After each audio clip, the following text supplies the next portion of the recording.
Fala, senhoras e senhores, a mais um podcast do esporte. Hoje a gente vai fazer um giro por alguns jogos que aconteceram hoje, também abordar alguns assuntos, o caso Pedro, Palmeiras e Flamengo, né? A gente vai falar sobre isso, uma nova ofensiva do Palmeiras para tentar conseguir a contratação do atacante Pedro, tá? Mas vamos começar pela Libertadores da América, América Mineiro e Barcelona de Guayaquil, 0-0. Tá, uma partida em que as duas equipes tiveram oportunidades. O Barcelona teve uma cobrança de penalidade no final do jogo e acabou perdendo, tá, desperdiçando a cobrança. O empate, acho que por esse lance, saiu de bom tamanho para o América. Tá? Claro que jogando em casa, jogando no Brasil, é fundamental sair com a vitória, né? Porque você está do lado do seu torcedor. Na teoria você tem uma vantagem, né? Fica mais descansado, né? Não precisa fazer uma viagem longa. Então, na teoria, você está mais descansado, tem o apoio da torcida, tem essa moral, né? Tem esse 12º jogador, que é a participação do torcedor. Então, a vitória, obviamente, ela é muito importante. Mas, como aconteceu contra o Guarani do Paraguai, que o América saiu derrotado, apesar de ter feito um bom jogo, a equipe foi lá, fora de casa, e conseguiu buscar um resultado bastante adverso. Então, o América já mostrou nessa Libertadores que é uma equipe que mentalmente ela está preparada para esse tipo de competição. Claro que, repito, sair com uma vitória seria mais interessante? Seria, mas aí de repente vai para o jogo da volta com o time mais relaxado, se a gente pode dizer assim, não tão concentrado, focado em só se defender. Agora não, você vai para uma partida fora de casa, tem que buscar o resultado, apesar de que o empate leva a disputa para a decisão para as penalidades, então não digo que tem uma certa vantagem, mas tem um resultado neutro já e obviamente vai sair para o jogo em alguns momentos para buscar uma vitória, né? Para não sofrer tanto como foi contra o Guarani, mas sem dúvida nenhuma essa equipe do América mostrou que é uma equipe resiliente e é uma equipe que, se tiver um resultado adverso, vai buscar. Então, apesar da vitória não vir, eu acho que o América mostrou já contra o Guarani que é uma equipe mentalmente muito forte, mentalmente muito preparada, tá? Vamos seguir falar de Copa do Brasil. O Santos quase ficou fora, hein? O Santos quase foi eliminado pelo Fluminense do Piauí, uma partida em que o Fluminense, primeiro tempo, sobrou. A equipe do Fluminense sobrou. A questão do gramado, ela prejudica demais, né? É muito complicado, né? O gramado não é tão bem cuidado, isso pesa muito, né, quando essas equipes de Série A vão fazer essas partidas, quando o campo é muito ruim, aí a gente vê a bola dar aquela quicada na grama alta, pega um efeito estranho, não corre do jeito que quer, às vezes o jogador vai dar um chutão, sai um tufo de grama, né, então essas coisas acontecem e o Fluminense fez valer aí o seu mando, jogou muito bem, perdeu muitas oportunidades.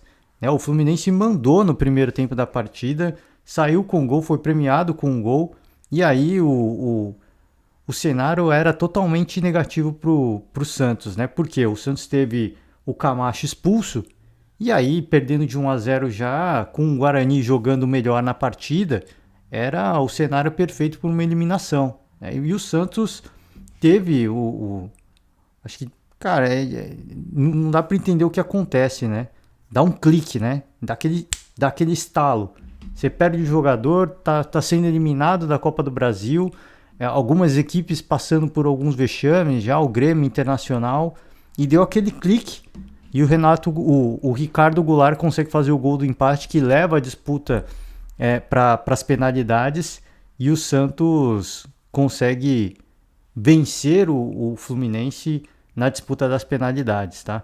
O Santos teve até uma vantagem ali para matar a decisão ali nas primeiras 5 cobranças, mas o Fluminense perdeu a última cobrança e acabou sendo eliminado. Então, era uma partida ruim da parte do Santos, uma partida muito ruim. Tá? Eu repito, o Fluminense se sobressaiu, o Fluminense foi superior e o resultado é até um pouco injusto. Se a gente avaliar o que foi a partida, o resultado é até um pouco injusto. Mas o Santos mostrou uma vontade, uma entrega com um jogador a menos de buscar o resultado de levar essa disputa para as penalidades, que é, de certa forma, uma loteria ali, fez valer toda a sua experiência, fez valer a sua tradição e a camisa na Copa do Brasil. Então, uma partida que ficou evidente o trabalho que vai ter o Fabian Bustos, né? Vai ter um trabalho gigantesco. E foi ontem que eu falei, quando eu estava falando de Santos, que a partida do Campeonato Paulista foi adiada, que bom, né? Que sorte do Fabian Bustos. Eu tinha esquecido dessa partida contra o Fluminense na Copa do Brasil. Então não teve tempo de treinar, né?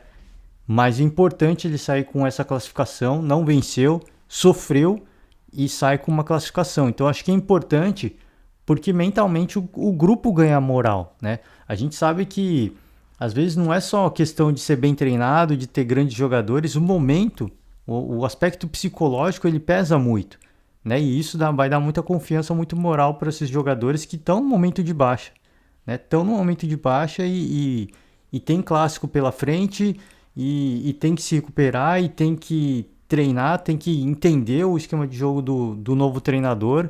Então acho que o Santos o trabalho vai ser muito difícil ainda, não dá para ter perspectiva positiva nenhuma, tá? Uma equipe que está correndo o risco de não se classificar para a fase de mata-mata, uma equipe que corre risco de rebaixamento, sim, não é absurdo dizer isso. É uma segunda temporada consecutiva que o Santos corre risco de rebaixamento no Paulista.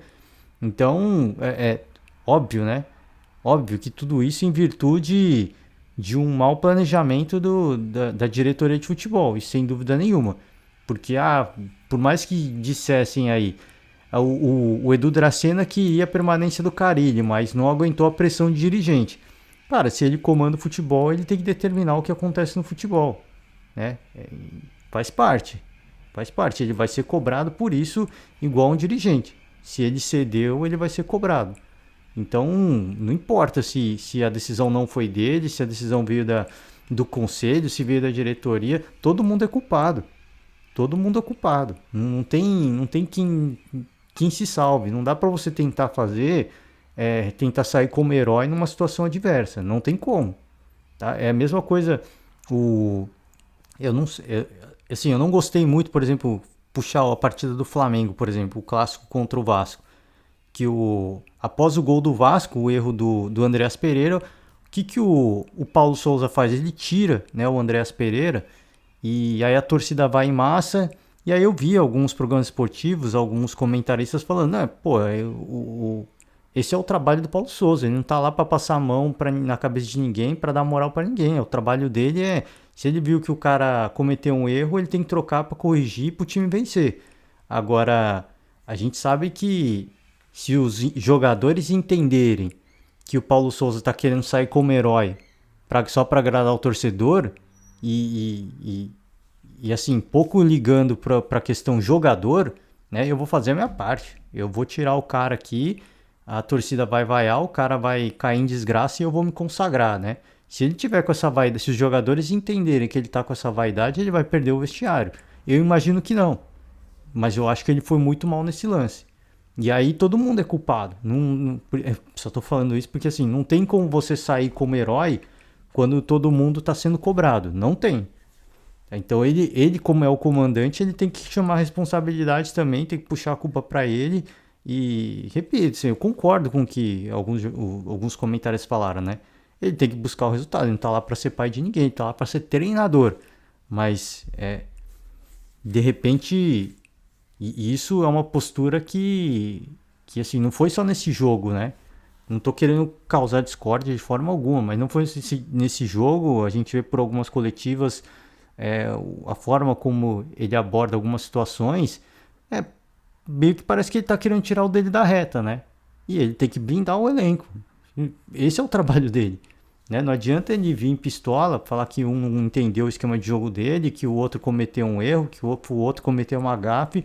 Óbvio que ele tem que falar isso, porque é óbvio que ele fala, porque ele é o treinador, ele tá falando o que ele viu. Agora, eu repito, se os jogadores entenderem que ele fala isso para ele se blindar, né, por uma questão para que ele não seja o culpado, ele vai perder o vestiário. Então é assim, bonitão. Para você se salvar, você vai colocar a culpa nos outros, então você vai cair, né? Então é por isso que eu digo, não tem essa de ter um herói, né?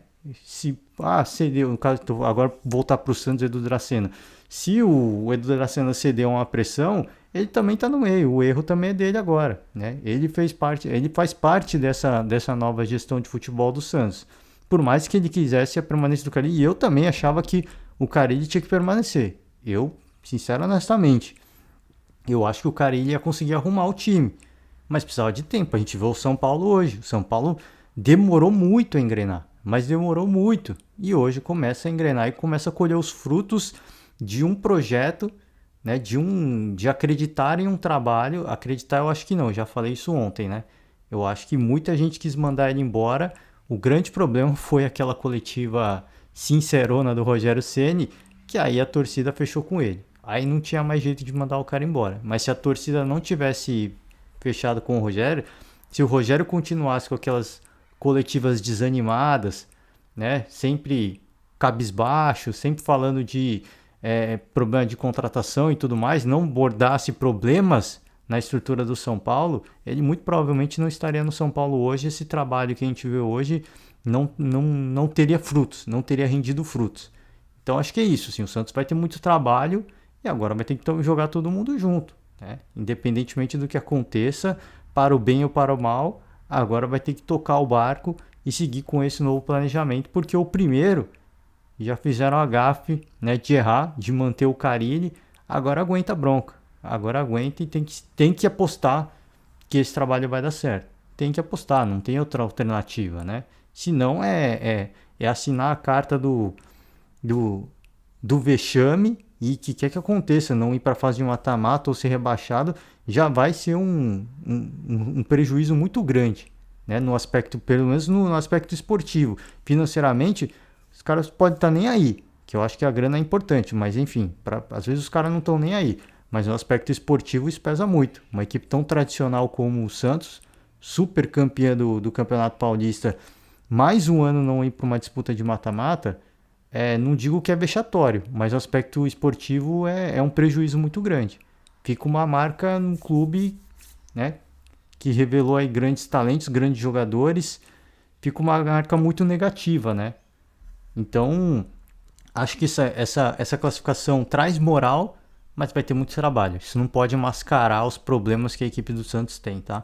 Outra equipe que passou, o Cuiabá, passou pelo Figueirense, também passou na disputa de penalidades.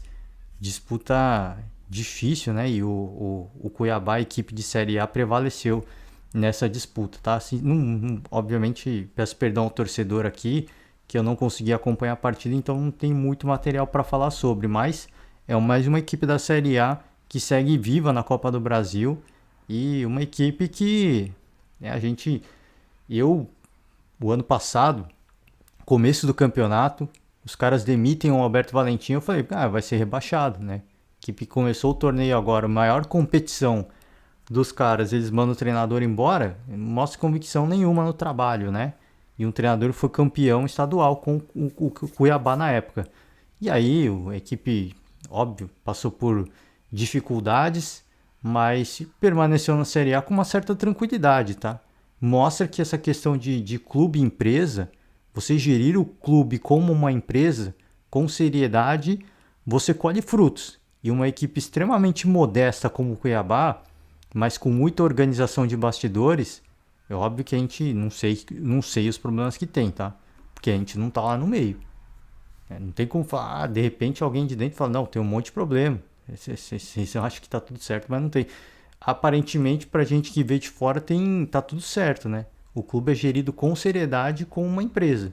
Como aconteceu com algumas outras equipes também, de menor expressão, que cresceram, ascenderam no futebol brasileiro e hoje estão em queda. Um exemplo desses é a Chapecoense, que hoje está em queda livre, né? Está em queda livre no aspecto esportivo, né?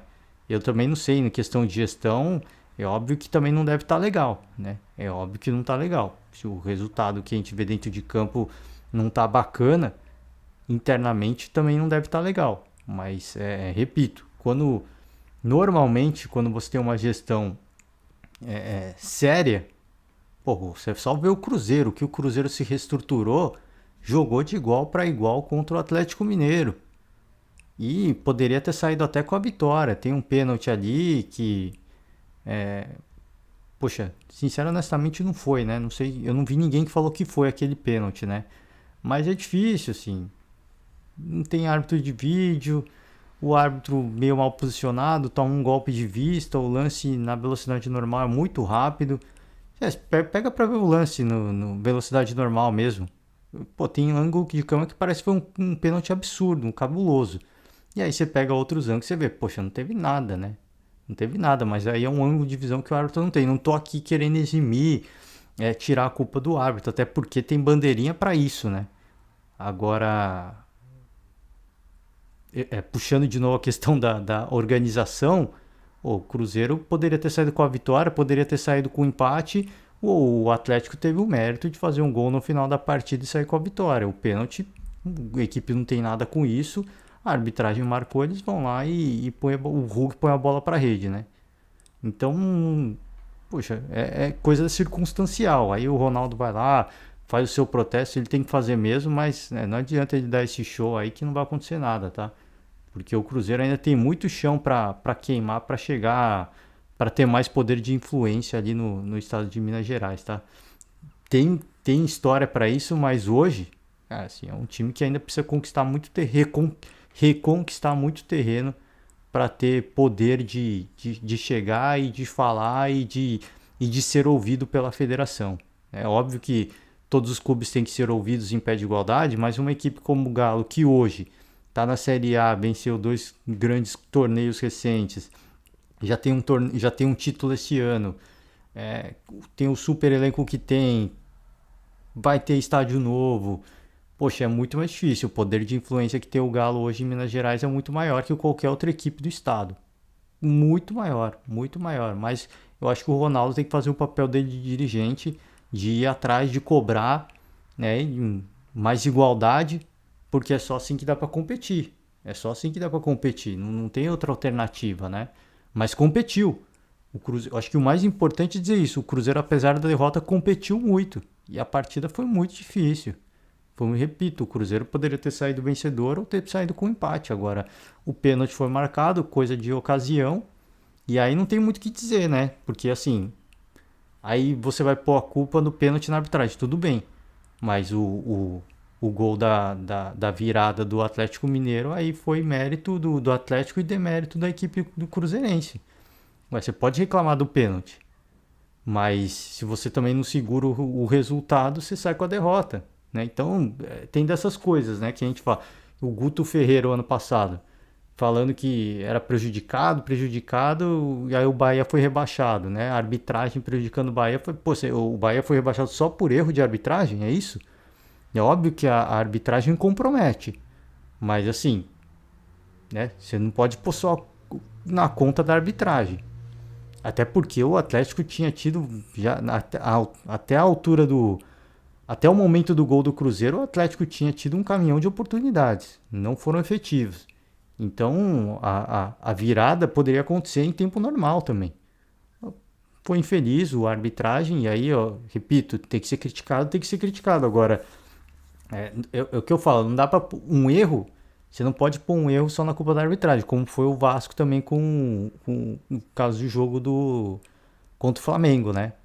Que aí o Zé Ricardo vai lá, fala que foi teve um pênalti cabuloso ali, e aí, pô, é difícil, né? Tem ângulo que parece que foi muito pênalti, tem ângulo que você vê que com certeza não foi pênalti, e o árbitro de vídeo com certeza viu esses lances e por isso não chamou o árbitro principal, e reclama de marcação de impedimento. Tudo bem, assim, tem tudo isso. Agora, a derrota saiu por quê? Por um erro defensivo. O Vasco sairia com um empate. Agora, sim, a derrota você não. Você pode reclamar, você tem o direito legítimo de reclamar. Mas a derrota aconteceu por um erro. É a mesma coisa o Cruzeiro. Então não pode pôr na conta da arbitragem a culpa pela derrota. Não pode. Né? Porque tinha, em tempo de jogo, oportunidade de segurar o empate. Não conseguiu. Não foi eficaz. Né? E, enfim, a mesma coisa que eu falei do Atlético vale pro Flamengo também. O Flamengo tinha tido oportunidade de vencer por um placar mais elástico. Só não foi efetivo. Apesar de que aí a gente parabeniza de novo. Tanto o Cruzeiro quanto o Vasco jogaram muito bem. Mas aí saíram derrotados e eu acho. E de novo, acho que vale a reclamação sim, mas não dava pra pôr só a culpa na arbitragem pela derrota. Não dá. Teve participação, atrapalhou muito, sem dúvida nenhuma. E isso tem que ser cobrado. De fato, os dirigentes têm que ir lá, têm que protestar, têm que reclamar para que haja, poxa, um pé de igualdade na hora da arbitragem avaliar e pesar os lances para as duas equipes. Mas hoje é difícil, que assim, a gente sabe que tem um peso muito grande. Uma derrota do Flamengo por um erro de arbitragem, uma derrota do Galo por um erro de arbitragem. Tem um peso muito grande.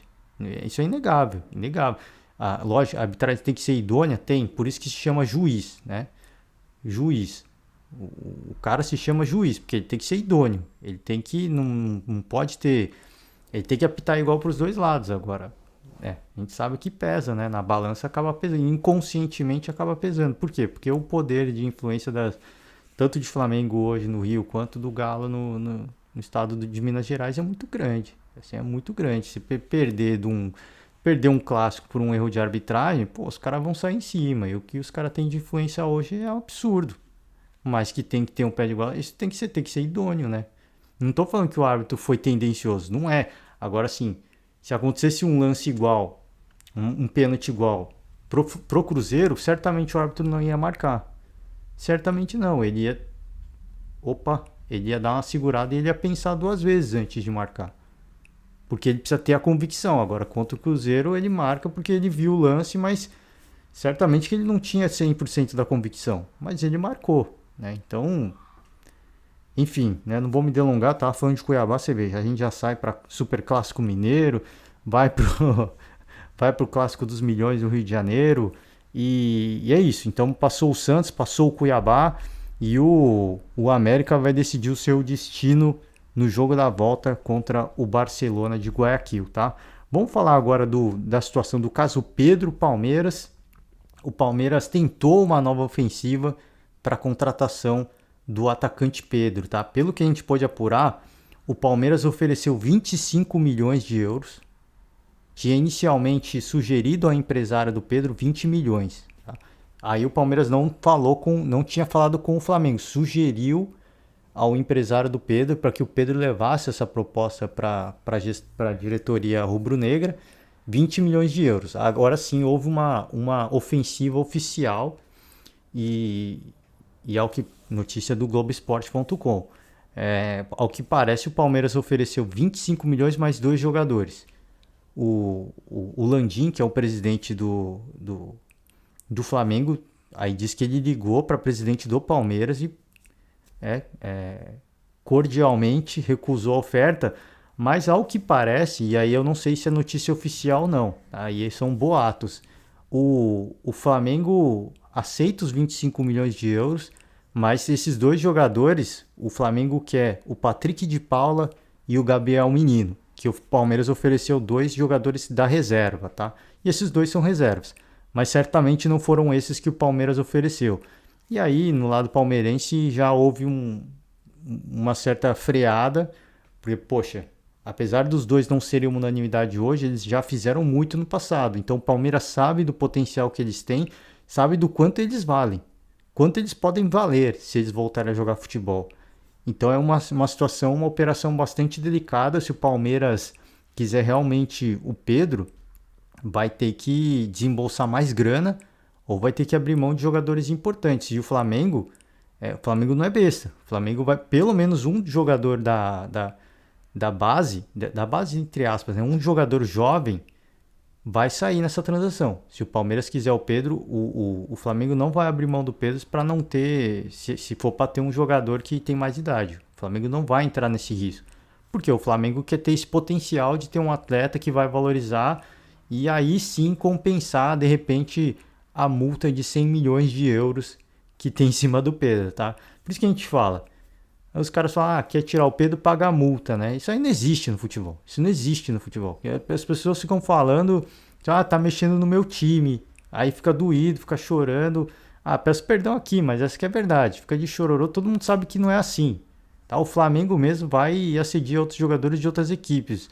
Né? Então, É normal, isso no futebol é normal. Não adianta você ficar doído, chorando que, nossa, o Palmeiras está assediando o Pedro. É normal, pô. O Pedro tá no mercado, o Palmeiras está no mercado. É normal. Então não adianta se fazer de desentendido.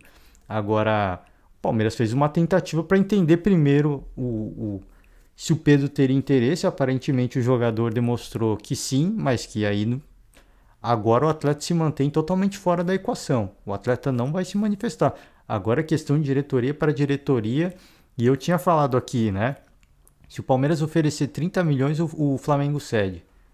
É muita grana, óbvio que é muita grana, né? E eu falei na época, falei, pô, ofereceu 20 milhões. Se eu oferecer 30 milhões, cara, é uma grana absurda. É uma grana sem noção, né? Mas se o Palmeiras quiser, vai ter que desembolsar. E eu já tinha falado na época, né? 30 milhões o Flamengo aceita. E eu acho que 25 milhões. E aí, esses dois jogadores que supostamente, né? A contraproposta do Flamengo vai ter que ser estudada. As diretorias vão ter que manter. O Palmeiras, principalmente, vai ter que tentar manter um ambiente bastante amistoso para que continue, para que o Flamengo mantenha essa abertura e aí possivelmente desenhar uma transação que envolva mais dinheiro, mas menos de um jogador um desses jogadores promissores, né? Agora o Flamengo não é besta, sabe da importância que o Pedro vai ter para o Palmeiras, sabe que vai reforçar muito um rival, então acho que a diretoria do Flamengo está certíssima. Se a gente está correndo um risco absurdo de eventualmente vender o Pedro, o cara ser titular no Palmeiras e o cara começar a fazer um caminhão de gols. A gente reforçou e aí já pensou se o Palmeiras leva a Libertadores para cima do Flamengo de novo com o gol do Pedro? A torcida vai querer matar essa diretoria. Então, para compensar, os caras têm que também fazer o Palmeiras sangrar. Porque existe esse potencial, né? Os caras, é óbvio que não tem nada escrito em pedra. É óbvio que não dá para você prever. Mas é a projeção que eles fazem. O Palmeiras tem o Rafael Veiga e o Dudu, que pode fornecer assistência para uma artilharia do Pedro. Assim, os caras na cabeça deles, pô, esse negócio não tem como dar errado. Os caras vão fazer um monte de gol, vão disputar todas as competições com a gente. Então, para que isso aconteça, a gente vai ter que fazer os caras sangrar.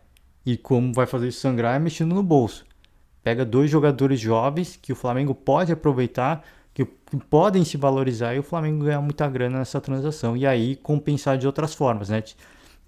Principalmente financeira. Esportiva, porque dois atletas que já mostraram o potencial, e também financeira no futuro. Então acho que o Flamengo está certíssimo de endurecer o jogo. O Palmeiras vai ter essa dificuldade agora.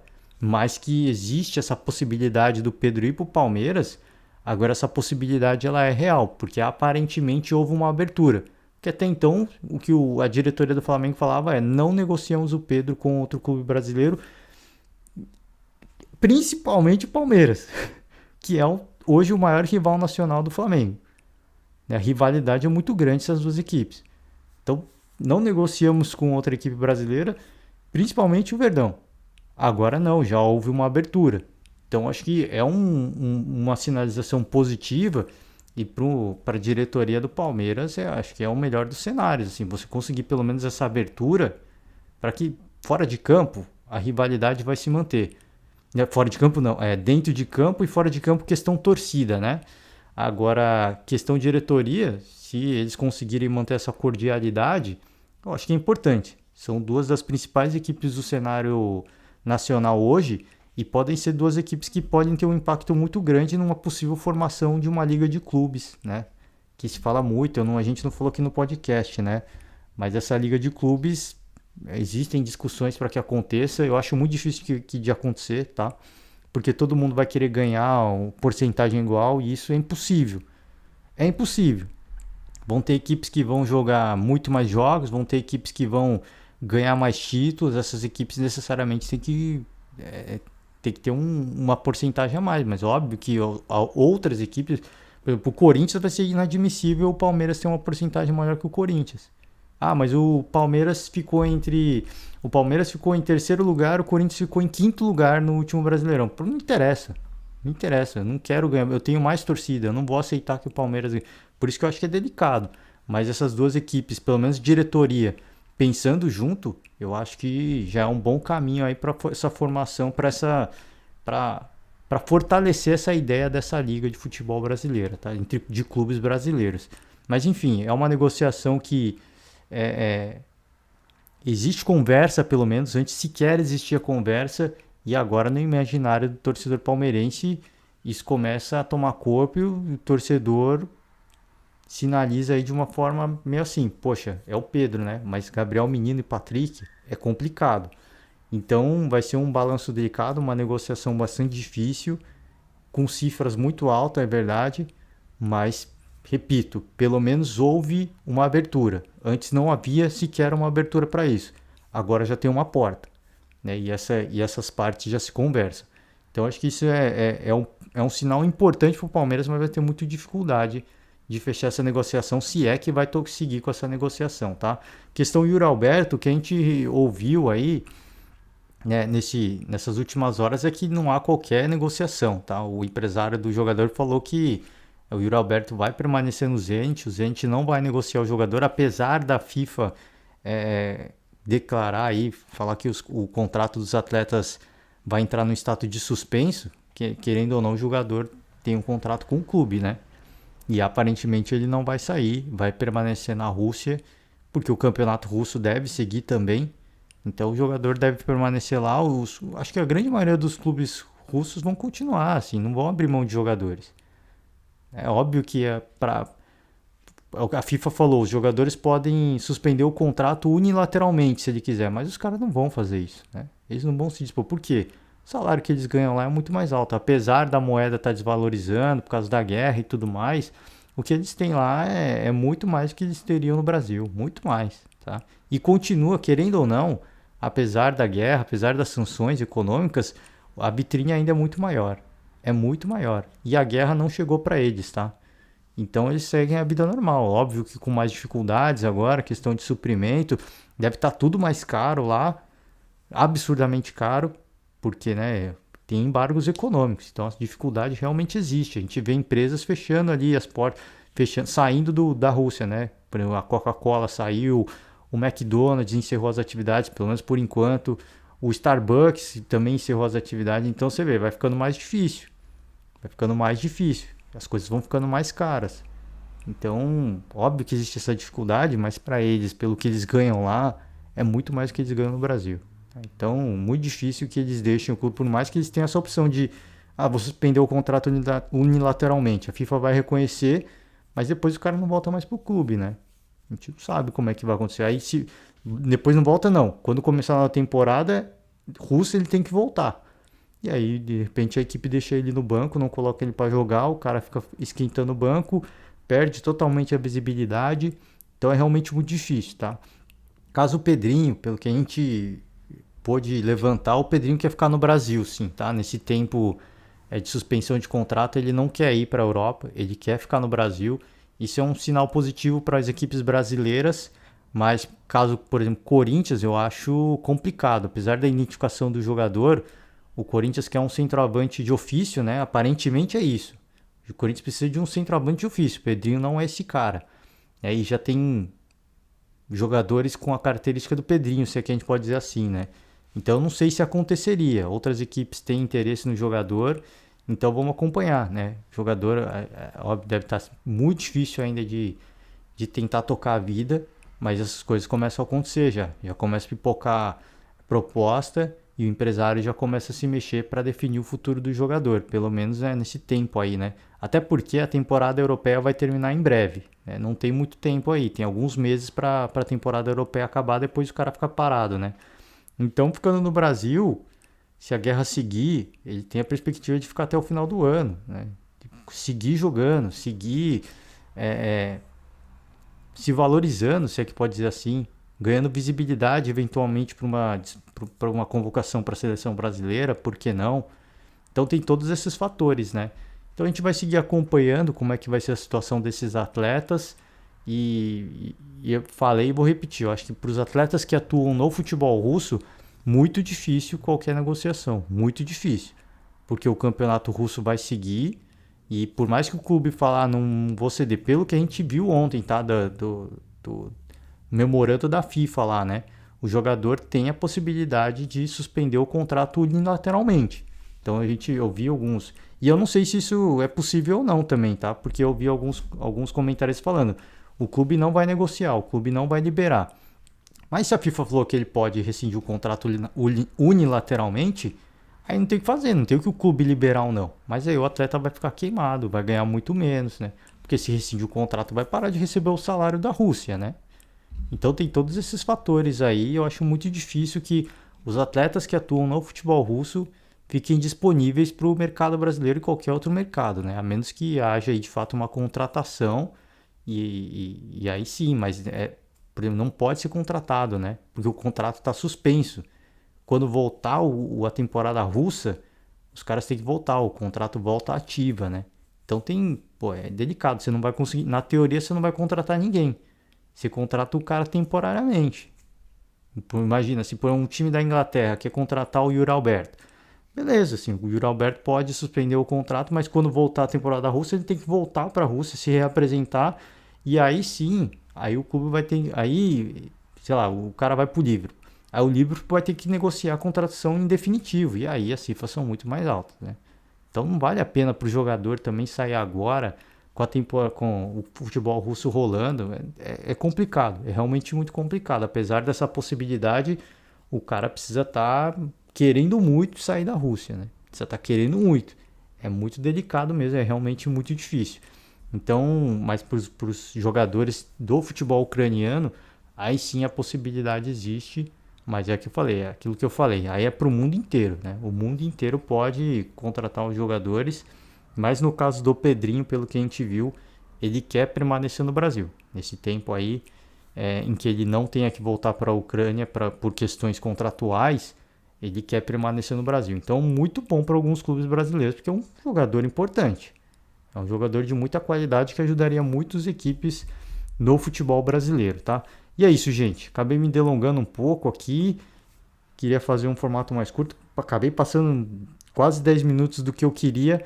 Mas é isso. Por hoje eu vou encerrar. A gente vai continuar acompanhando o desenrolar dessa questão, né, dos jogadores com os contratos suspensos. A gente vai continuar acompanhando essa questão do Palmeiras, do Pedro, se isso vai avançar, se isso não vai. Eu acho que vai avançar, tá? Tem gente que fala que não tem menor condição do Palmeiras seguir com essa negociação, mas eu acho que vai. Porque depois da negativa, depois daquela sondagem inicial do Palmeiras e da recusa da diretoria do Flamengo, né, que o Palmeiras só sondou o jogador, né, o staff do jogador. Aí o Flamengo já disse não e aí falaram, acabou a conversa. Mas não, agora pingou isso de novo. Então eu acho que essa história está longe de acabar.